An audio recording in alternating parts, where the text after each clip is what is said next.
চলো বন্ধুরা একসাথে শপথ গ্রহণ করি। 18 বছরের আগে বিয়ে নয়, 20 বছরের আগে গর্ভধারণ নয়, ভাই আর বোন পুষ্টিকর খাবারে সমান 2 জন, বয়স যখন 15 বছর, টিটি টিকার 5 ডোজের সময় তখন।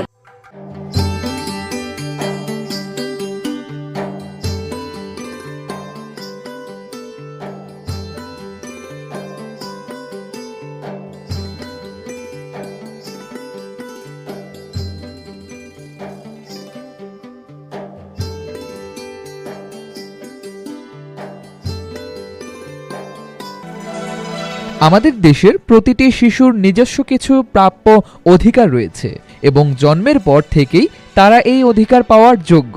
উল্লেখিত অধিকারগুলো হলো শিশুর নিরাপদ শৈশব, সুস্বাস্থ্য, পড়ালেখা, স্বাবলম্বী হওয়ার সুযোগ, নিজের মতের প্রাধান্য।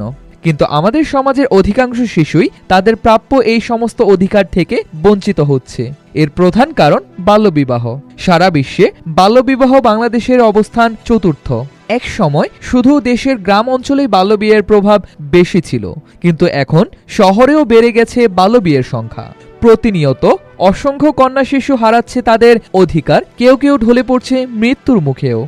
বাল্যবিয়ে কেড়ে নিচ্ছে শিশুর সুন্দর শৈশব, কেড়ে নিচ্ছে তাদের স্কুলে যাওয়ার সোনালী সময়, কেড়ে নিচ্ছে পড়াশোনা করে তাদের স্বাবলম্বী হওয়ার সুযোগ, যার ফলে পিছিয়ে যাচ্ছে দেশের অসংখ্য নারী এবং পিছিয়ে যাচ্ছে দেশের উন্নয়ন।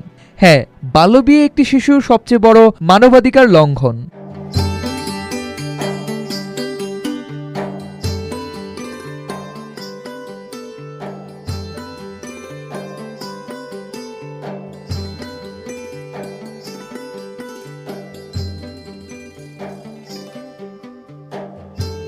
অক্ষমতার কারণে আমরা বাল্যবিবাহটা দিই। তার মানে হচ্ছে আমার টাকা পয়সার অভাবের কারণে আমি মনে করি মেয়েটাকে বিয়ে দিলে আমি আরও বেশি আমার ঘাড়ের উপর থেকে সেই দায়িত্বভারটা নেমে যাবে। আসলে কি দায়িত্বভার নামানো কি এতই সোজা? একটা সন্তান যখন আমরা তাকে পালা পোষা করে যখন বিয়ে দিই, বিয়ের পরে কি বাবা মার রেসপন্সিবিলিটি সব শেষ হয়ে যায়? কখনো এটা সম্ভব না। তার বাচ্চা হয়, দেখবেন শ্বশুরবাড়ি বেড়াতে যাচ্ছেন, তার জামাইয়ের বিভিন্ন, আর মুন্সিগঞ্জের মানুষ আমরা তো একটু জামাই আদর করি বেশি, সেখানে কিন্তু একটা বড় অ্যামাউন্টের ব্যাপার থাকে। তাহলে আমি অসামর্থ্য কোথা থেকে হই? আমি ধার দেনা করে মেয়েটাকে বিয়ে দিলাম, একটা ভালো যৌতুক দিলাম, জামাই চাইতে হয় না, চাওয়ার আগে আমরা আসলে যৌতুকটা দিয়ে দিই। তারপর দেখা যাচ্ছে সেই মেয়েটা কি হলো, তখন আমার অসামর্থ্যের কোনো প্রশ্ন আসে না, তখন আমার টাকা পয়সার অভাবের প্রশ্ন আসে না।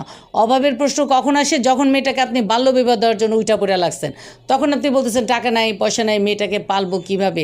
তাহলে আপনার তখন যদি অসমর্থক হয়ে থাকেন আপনি টাকা পয়সা খরচ করার জন্য, তাহলে এই মেয়েটা যখন ফেরত চলে আসে তার সন্তান সহকারে আপনার ঘাড়ের উপর যখন আসে, এই মেয়েটাকে আপনাকে চালাইতে হয়, তখন আপনার অসমর্থক কেন হন না, তখন আপনার টাকা পয়সার অভাব কেন হয় না? এটা আসলে আমি এখনও খুঁজে বের করতে পারি নাই।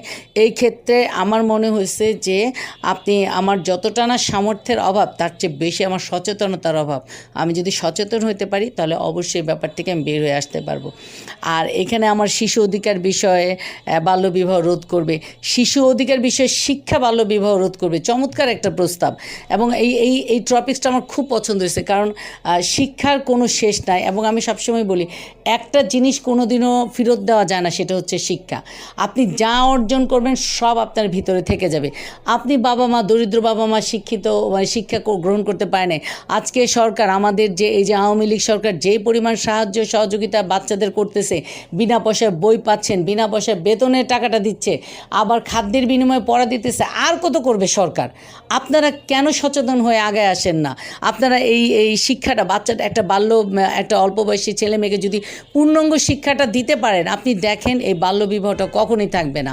তো সেই ক্ষেত্রে আমি আমার বাবা মাকে অনুরোধ করব, আমি আমার স্কুলের শিক্ষক শিক্ষার্থীদের অনুরোধ করব, হেডমাস্টারদের অনুরোধ করব যে আপনারা সন্তানদেরকে স্কুলে টানেন, তাদের বাবা মাকে বোঝান।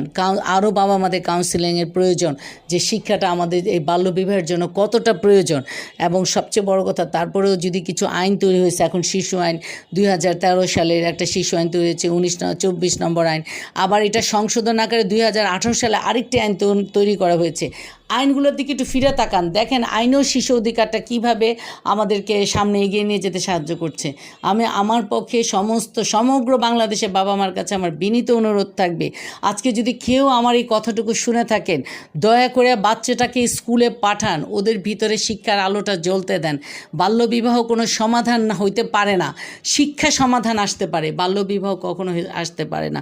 বাল্যবিবাহ ধর্ষণের সমান, যেটা ধর্ষক জোরপূর্বক একটা বাচ্চার সাথে ধর্ষিত হয়, আর যেটা বাবা মা স্ব-ইচ্ছায় উৎসাহ উদ্দীপনার মাধ্যমে অল্প বয়সী মেয়েটাকে বিয়ে দেয়, তাহলে সেই ক্ষেত্রে এর সবচেয়ে মানে সচেতন হতে হবে আমাদের বাবা মাকে, এবং তাদেরকে শিক্ষিত করার জন্য আমার বিনীত অনুরোধ, প্রতিটি বাবা মাকে সন্তানকে শিক্ষিত করেন, স্কুলে পাঠান, বাচ্চাদের পড়াশোনার প্রতি মনোযোগ দেন।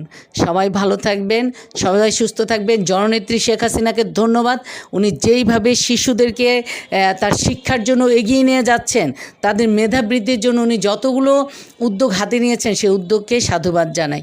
আর রেডিও বিক্রমপুরকে ধন্যবাদ জানাচ্ছি এত চমৎকার কিছু টপিকস নিয়ে আজকে আমাকে বলার সুযোগ দেওয়ার জন্য। সবাই ভালো থাকবেন, সবাই সুস্থ থাকবেন। জয় বাংলা, জয় বঙ্গবন্ধু।